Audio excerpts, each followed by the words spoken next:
They called her dangerous, they called her ruthless. They called her impossible to defeat. For 40 years, she stood between her people and slavery.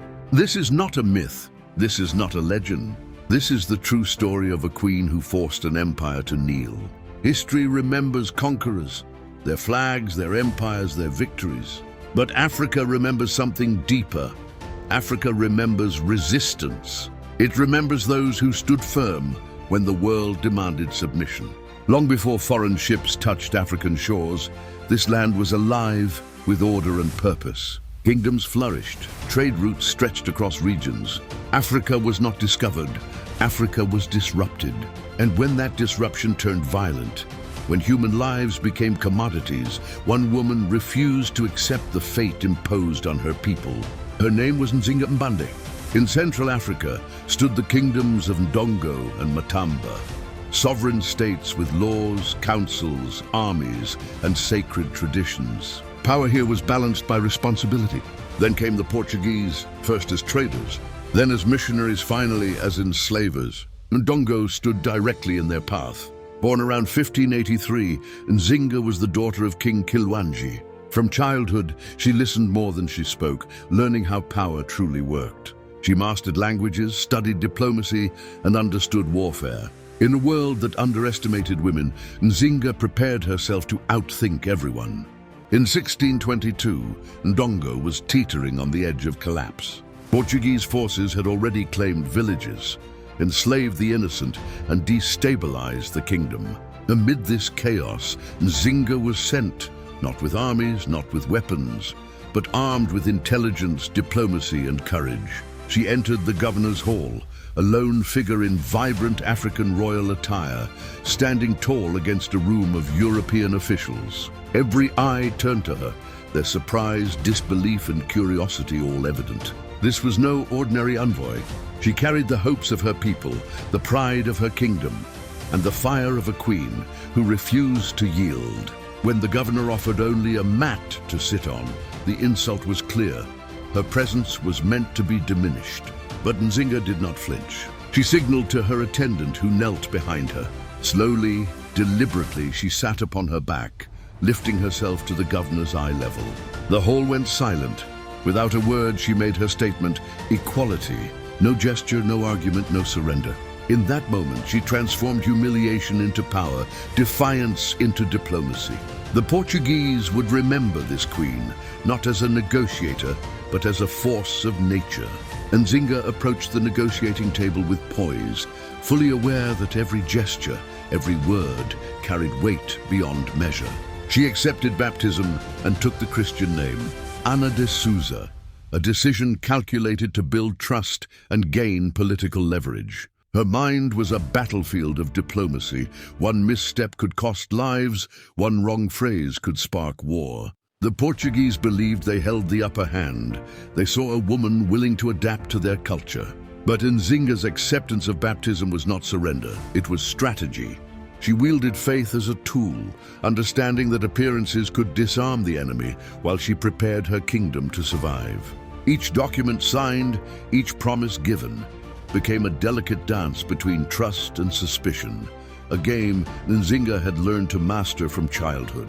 Yet the Portuguese did not honor their promises. Villages were set ablaze, families torn from homes, children dragged to ships bound for foreign lands.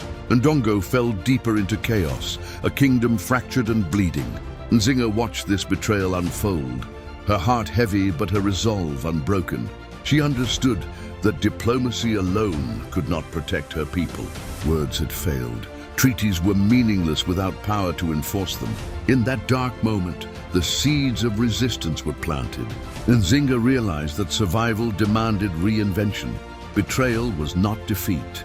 It was a call to arms, a signal that the fight for freedom had only just begun. And so, with unwavering determination, she prepared herself and her loyal followers to rise again. History would soon witness that a queen, underestimated and scorned, could reshape the destiny of a kingdom. Forced into exile, Nzinga transformed adversity into opportunity. She became both a leader and a strategist, turning the forests and rivers of her homeland into natural defenses. Escaped slaves arrived from devastated villages, bringing with them stories of loss, grief, and a hunger for freedom. Warriors displaced by Portuguese aggression joined her ranks, each one recognizing that survival alone was not enough. They needed a cause, a leader, a vision. Nzinga trained them tirelessly. She taught tactics of guerrilla warfare, ambushes, and defensive formations. Each night around the fire, she shared stories of their kingdom's glory, reminding her people of their dignity, their heritage, and the fight that lay ahead. Every recruit understood that this was more than an army. It was the heart of resistance. Nzinga did not simply survive exile. She transformed it into a fortress of strategy, a crucible of unity, and a declaration to the world.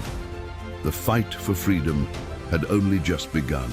Nzinga crowned herself Queen of Matamba and took the field as both monarch and warrior. She wore armor that gleamed in the sunlight, her spear raised, a living symbol of defiance and authority. Her warriors, trained, disciplined, and inspired by her leadership, followed her without hesitation, ready to confront one of Europe's most powerful colonial forces. The Portuguese had never faced a woman who commanded armies with such precision and courage. Her strategies were brilliant and unconventional. Ambushes in the dense forest, sudden night raids, careful manipulation of terrain, and the integration of refugees and former captives into her forces. Every engagement became a lesson in resilience, every victory a statement that Africa's strength could not be measured by European guns alone. Word of her prowess traveled far beyond the borders of her kingdom. In Portuguese forts and trading posts, whispers of Queen Nzinga spread. Her name evoked fear, respect, and disbelief. For decades, she would not merely defend her people.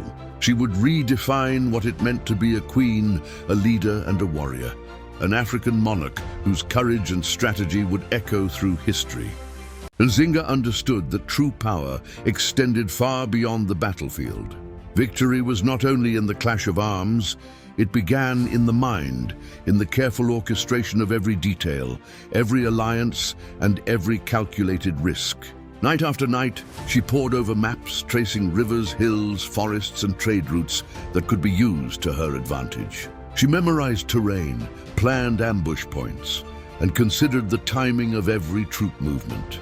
Advisors whispered strategies, weighed the risks of alliances with neighboring kingdoms, and debated every possible outcome. Nzinga listened, analyzing their words, reading subtle gestures, and weighing every possibility.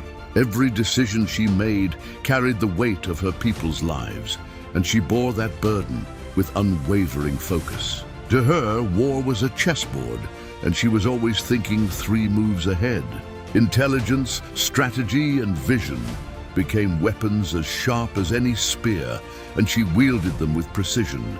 Nzinga's genius lay not only in her military skill, but in her ability to navigate the delicate balance between 2 worlds. African spiritual traditions gave her strength, courage, and legitimacy in the eyes of her people. They guided her decisions, inspired her warriors, and reinforced her authority as queen. At the same time, Christianity offered leverage in diplomacy, opportunities to manipulate Portuguese perception, and a tool to negotiate peace when needed.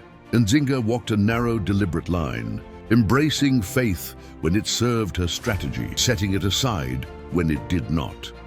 She became a master of perception and belief, a leader who could blend culture, faith, and cunning into a seamless force. Her people saw in her a queen whose decisions were guided by wisdom, courage, and vision, an unstoppable force shaping the destiny of a kingdom. In her hands, tradition and diplomacy were not contradictions. They were instruments of survival and sovereignty. Nzinga proved that true power was the ability to adapt, to blend worlds, and to lead with both heart and mind.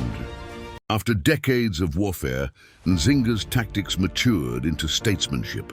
She negotiated peace, not as a concession, but as a deliberate choice to secure her kingdom's future. Matamba prospered under her guidance, villages rebuilt, and trade routes reopened. At nearly 80 years old, she remained sharp, commanding and resolute, a queen who had survived empires and preserved her people.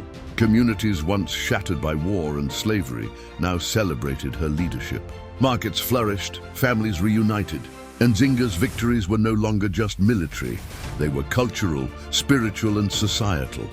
She left a kingdom not just intact, but renewed, a testament to her vision and unyielding courage. Centuries later, Queen Nzinga lives on in memory, art, and history. Statues, murals, and stories honor her bravery and wisdom. In Angola, she is a symbol of national pride. In the diaspora, a beacon of resistance. Her life proves that leadership is not about fear or force. It is about vision, courage, and the refusal to be silenced. Her story reminds us that Africa fought back. Empires may have come with guns and fleets, but a determined people, led by a fearless queen, could and did resist. Nzinga transformed hardship into opportunity, resistance into strategy, and defiance into legacy. Her life was a spark, igniting hope for generations yet to come.